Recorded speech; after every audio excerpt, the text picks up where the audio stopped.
Hi friends, welcome to పెన్నెమ్స్ kitchen. ఈరోజు వీడియోలో రోడ్ సైడ్ బండి మీద వేసే ఎర్రకారం ఉల్లిపాయ నెయ్యి దోశ రెసిపీని చూపించబోతున్నాను. ఇక్కడ నేను చూపించబోయే విధంగా ఈ దోశని ఒక్కసారి ట్రై చేసి చూడండి. ఖచ్చితంగా ఈ దోశ తిన్న వాళ్ళు ఈ దోశ టేస్ట్కి ఫిదా అయిపోతారు. అంత టేస్టీగా ఉంటుంది. ఇక్కడ దోశ చూస్తుంటేనే మీకు నోట్లో నీళ్ళు ఊరిపోతున్నాయి కదా. నిజంగా చాలా చాలా టేస్టీగా ఉంటుంది. తప్పకుండా ట్రై చేయండి. సో ఇక ఏ మాత్రం ఆలస్యం చేయకుండా ఈ నోరూరించే దోశని ఎలా ప్రిపేర్ చేసుకోవచ్చో ఈ వీడియోలోకి వెళ్ళి చూసేయండి. ఈ ఎర్రకారం ఉల్లిపాయ నెయ్యి దోశను ప్రిపేర్ చేసుకోవడం కోసం ఫస్ట్ మనం పర్ఫెక్ట్గా దోశల పిండిని ప్రిపేర్ చేసుకోవాలి. ఈ దోశల పిండిని ప్రిపేర్ చేసుకోవడం కోసం ఇలా ఒక గిన్నెని తీసుకొని అందులోకి 3 గ్లాసుల రేషన్ బియ్యాన్ని కానీ లేదంటే దోశల బియ్యాన్ని కానీ వేసుకోండి. మీరు ఇవన్నీ కూడా కొలుచుకోవడం కోసం ఇలా ఒక గ్లాసును కానీ లేదంటే గిన్నెను కానీ సెట్ చేసుకోండి. అప్పుడే మీకు దోశల పిండి అనేది పర్ఫెక్ట్గా రెడీ అవుతుంది అనమాట. నెక్స్ట్ ఇందులోకి అదే గ్లాస్ తోటి 3/4 గ్లాసు మినపగుళ్ళను వేసుకోండి. మీరు ఇక్కడ ఇలా మినపగుళ్ళనైనా వేసుకోవచ్చు, లేదంటే బద్ద మినపప్పు ఉంటాయి కదా వాటినైనా సరే వేసుకోవచ్చు. అలాగే ఒక 1/2 గ్లాసు వరకు పెసరపప్పుని వేసుకోండి. నెక్స్ట్ ఒక 1/2 గ్లాసు వరకు పచ్చిశనగపప్పుని వేసుకోండి. ఇలా పచ్చిశనగపప్పుని వేసుకోవడం వల్ల మనకి దోశ మంచి రంగులో వస్తుంది. అలాగే టేస్ట్ కూడా చాలా చాలా బాగుంటుంది. అలాగే ఒక 1/4 గ్లాసు వరకు కందిపప్పును కూడా వేసుకోండి. చివరిగా ఒక టేబుల్ స్పూన్ మెంతులను కూడా వేసుకోండి. సో కొలతల్ని మళ్ళీ ఒకసారి రిపీట్ చేస్తాను చూడండి.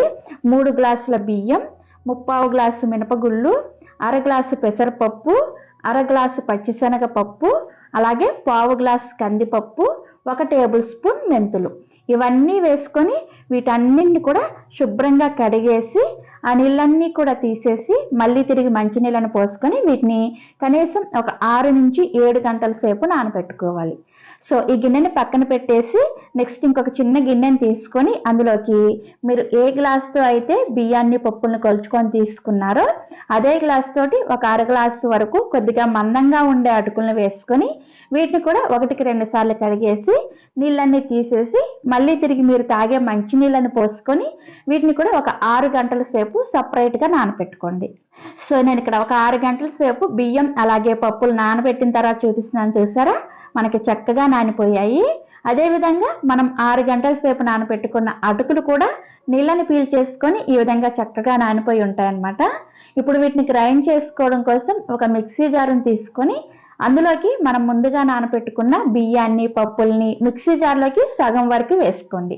అలాగే ఇందులోకి మనం నానబెట్టుకున్న అటుకులను కూడా కొద్దిగా వేసుకొని తగినన్ని నీళ్లు పోసుకుంటూ ఈ పిండిని కొంచెం బరకగా ఆ రవ్వలాగా ఉండేటట్లుగా గ్రైండ్ చేసుకోవాలి. ఇలా కొంచెం బరకగా గ్రైండ్ చేసుకోవడం వల్ల మనకి దోశ చక్కగా క్రిస్పీగా వస్తుంది అనమాట.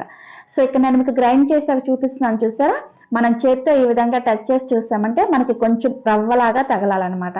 అలాగని మరీ ఎక్కువ బరకగా గ్రైండ్ చేసుకోవద్దు. ఎక్కువ బరకగా గ్రైండ్ చేసుకున్నా కానీ మీకు దోశ పర్ఫెక్ట్గా రాదనమాట. కొంచెం లైట్గా ఇలా రవ్వలాగా ఉంటే సరిపోతుంది.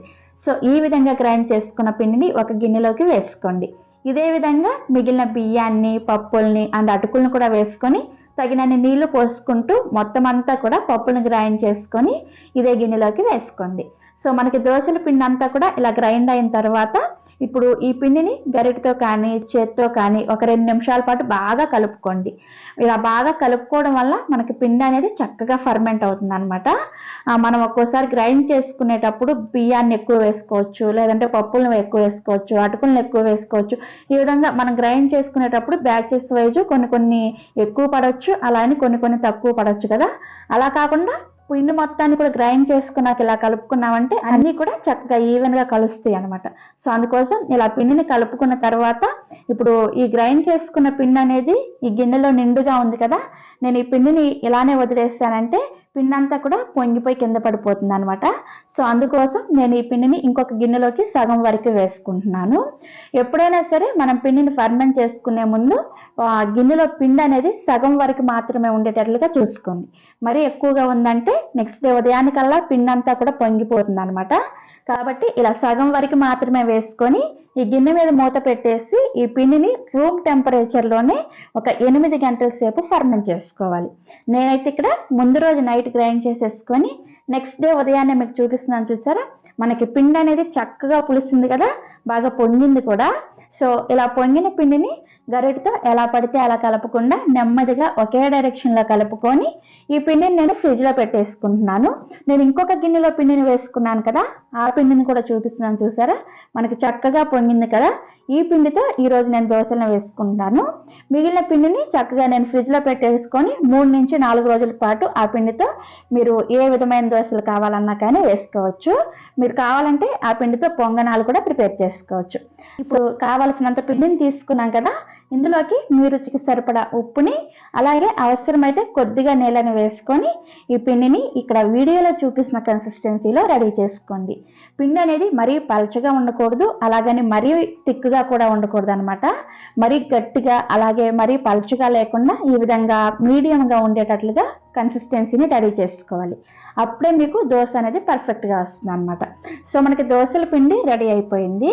ఇప్పుడు దోశ వేసుకోవడం కోసం స్టవ్ ఆన్ చేసి ఇలా దోశల పెనాన్ని పెట్టుకొని బాగా వేడి చేసుకోండి.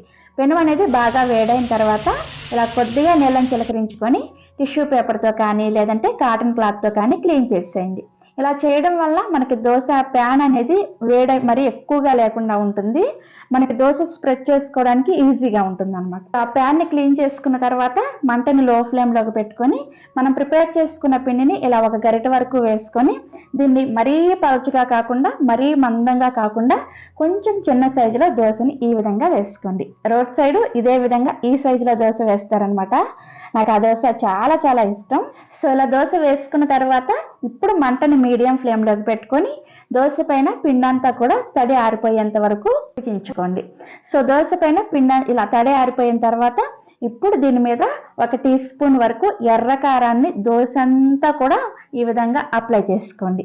ఈ ఎర్రకారం రెసిపీ కావాలంటే నేను ఆల్రెడీ నెల్లూరు నెయ్యి కారం దోశ రెసిపీలో చూపించాను.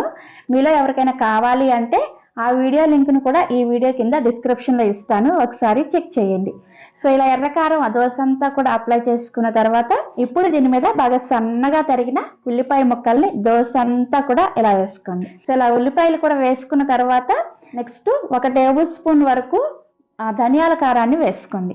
ఈ ధనియాల కారం రెసిపీ కూడా నేను ఆల్రెడీ వీడియో చేశాను.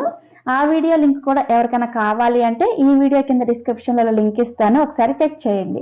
సో ధనియాల కారాన్ని కూడా వేసుకొని దీని మీద 1 టీ స్పూన్ వరకు నెయ్యిని వేసుకొని ఇవన్నీ కూడా ఇలా ఈవెన్గా స్ప్రెడ్ చేసుకుంటూ దోశని మీడియం ఫ్లేమ్లోనే అన్ని వైపులు కూడా చక్కగా ఎర్రగా కాలేంత వరకు కాల్చుకోవాలి.